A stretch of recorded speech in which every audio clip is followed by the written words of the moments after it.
Well, technically, we're halfway through the COP26 process, a summit. So easy to call it a summit, but there really are an enormous number of people here, 40,000 it's estimated now. But where are we? And what kind of progress is being made? Much of it we can't really see what's going on. There are those who are pretty skeptical, thinking we can't hear anything about what's happening inside, so probably not much is being achieved. But is there really a sign of something really quite significant underway, even if it doesn't produce a mass deal in the weekend, a week from now? Well, I'm joined by three who know how these processes work. Marco Lambertini, who's Director General of WWF International, here in Glasgow, with Marlene Achoki as well, who's co-lead on climate justice for CARE International. And joining us from Oxford is Gabriela Bucher, who is Executive Director of Oxfam International. Well, welcome to both of you, all three of you, I should say. Let me go around all three of you immediately. First of all, Marco, what do you think is going on? Is it blah, blah, or much more? But look, surely I think everybody would agree we are not where we should be in our fight against climate change. But are you further than you thought you might be? We are late, but I think in this COP we're feeling a momentum and a level of seriousness in terms of commitments that I haven't heard before. No one's trying to avoid the issues, the core issues. Not only that, but everybody is very clear that we have to focus on a common goal of zero net by 2050. And not by 2030? Well, zero net is by 2050, and we need to halve by 2030 the emissions. And so I think it's very clear the destination in everybody's mind, and everybody is trying to contribute to that common goal. Some better than others, some are ahead of others. That's clear. It's a mixed bag in that sense. But that destination, that clarity is there on climate. And the other then a new dimension of this COP, if I may add, is the integration with the nature agenda, where Come on to that in a moment. Has become a climate hero as well. Marlene Achoki from CARE, your view, quickly. So I think we are making progress, although we are not there yet. So we are hoping that in the coming years we will have better and commitments that are actually actionable, that would actually take us to the next level where we want to see in terms of net zero. Are you seeing an absolute focus on the key issues that matter right across the board? Not absolute, but there is focus because we can see that countries are actually pledging and committing to moving towards net zero by 2030 towards 2050. Gabriela Bucher in Oxfam, in Oxford, what's your view about what you are seeing from where you are and what's being reported to you about where things are moving? So I'd like to echo what Marco and Marlene is saying. There's positive vibe and there's been positive announcements, more announcements than in any COP. Yeah. We are concerned that many of these things need to be addressed and looked at in detail to really understand what they mean in practice. And the key element, which is to maintain 1.5 alive as a target, is not as central as we think it should be. And we also, I think, in this conversation should unpack a bit the issue of net zero, because net zero can be a solution, as Marco's saying, is a target for 2050. But what does net zero hide in terms of consequences? How are we offsetting? How are companies offsetting? How are governments offsetting? And what negative consequences can this have on those most affected already by climate change? So a double hit, not only by climate change as it is now, but by some of the solutions that are being proposed to address these challenging targets. So we are concerned, and we think it's important that more people are at the table, and this has been one of the concerns of many activists who are outside and all of those who are marching, and that to really understand, the implications in local communities, indigenous communities in particular. Let me ask again, all three of you. Marco first. Is the science, the horror of the science, the potential catastrophe, the kind of language we've heard from the UN Secretary General and from Alok Sharma, the president of this COP, is that science coming from John Kerry as well and coming from Johan Rockström, is that really driving an urgency or not?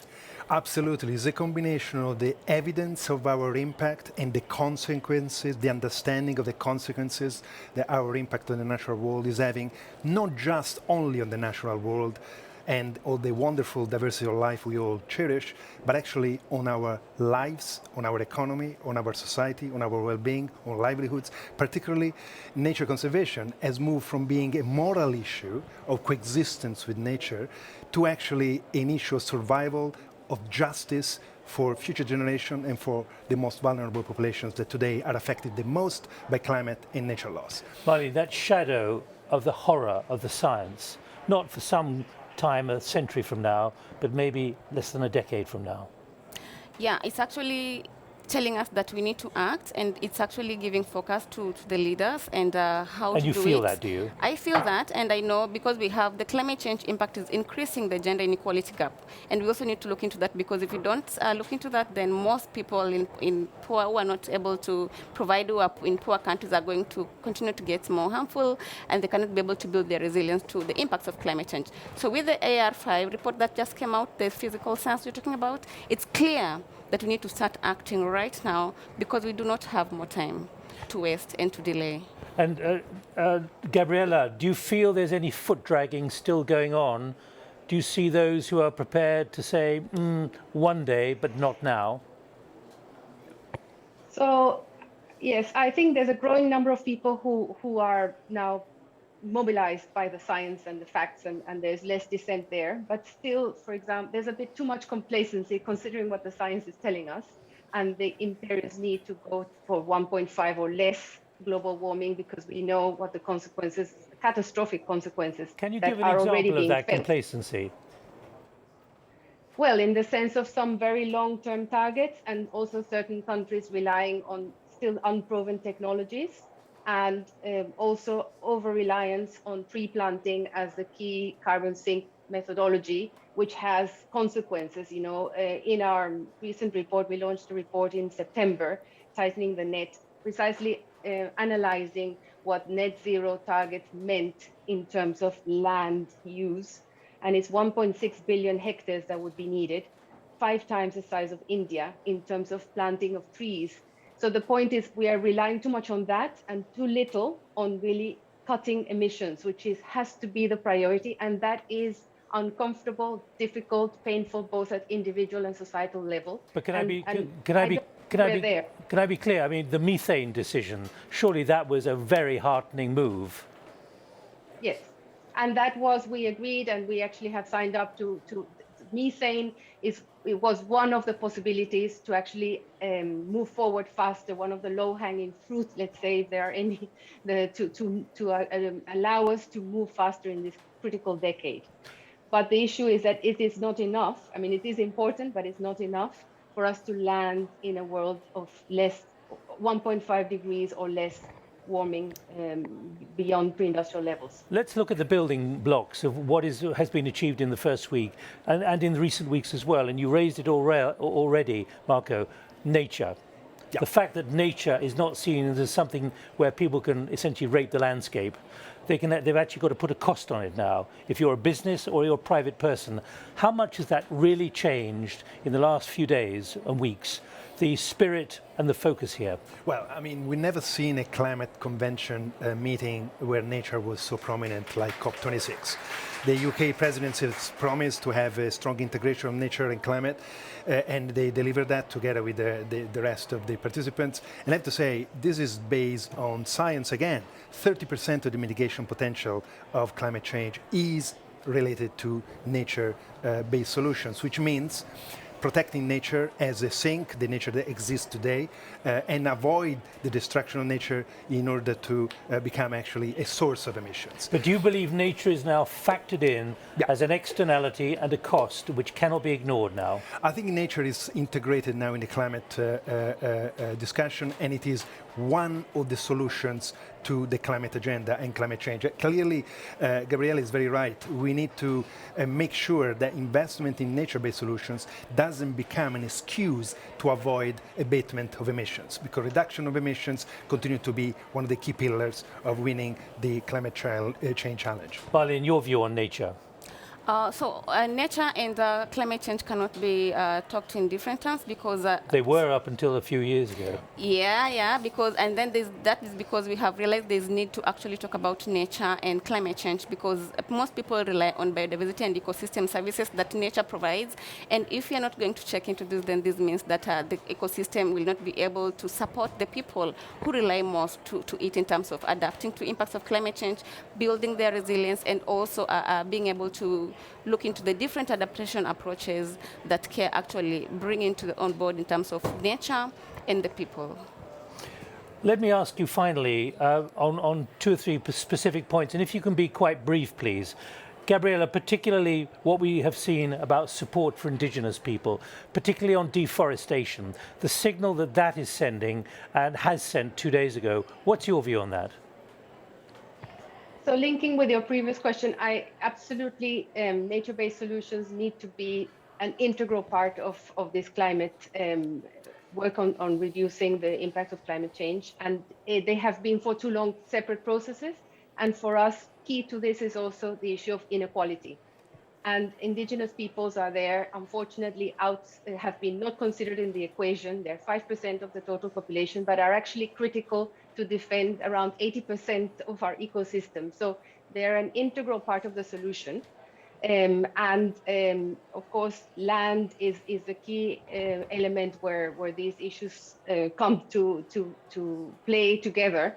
And indigenous people have traditionally managed land and the production of food and their livelihoods in a way that is consistent with a sustainable environment. Unfortunately, also, we know that still many environmental defenders, and particularly indigenous people, are being killed. So this demonstrates how much this is very much still in conflict. So there's not, that we're still countering some very strong forces.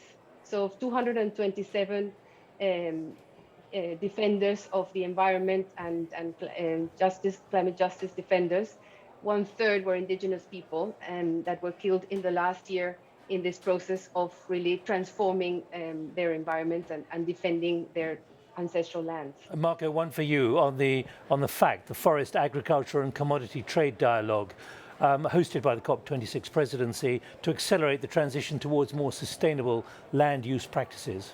Well, this is the other big pillar of fighting climate change. It's about changing the way we produce and consume key commodities, food, top of the list, food on land, but also food in the ocean. We're ignoring the ocean and the contribution that the ocean is providing to climate mitigation and adaptation, and to many other services to humanity. Food is a classic example of that. So reforming the way we consume, not only produce, we consume and produce food on land and in the ocean is a key pillar alongside the reform of other economic sectors.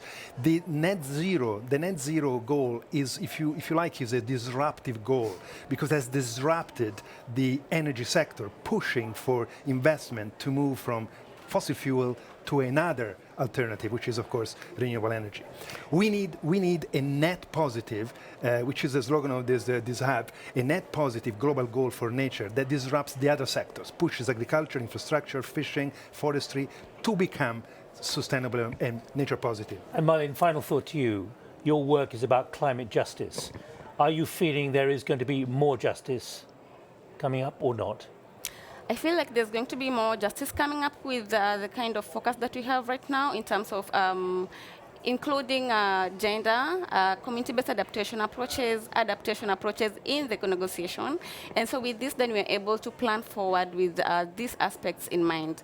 So looking at the now pledges that we have, the combination of strategies that WWF and CARE Alliance is working on, bringing people together in nature, looking at different strategies that we're able to produce to support building the resilience of people and also protecting the ecosystem. We are going to have justice going forward, but we have to have this in our plans and also, of course, finance produced to support these processes. Well, Marlene Achoki from CARE, thank you very much indeed. Also, Marco Lambertini, I saw you nodding there, agreement with Marlene from WWF International, and also from Oxford, Gabriela Bucher. Thanks, Gabriela, for joining us from Oxfam International here on the Nature Newsroom.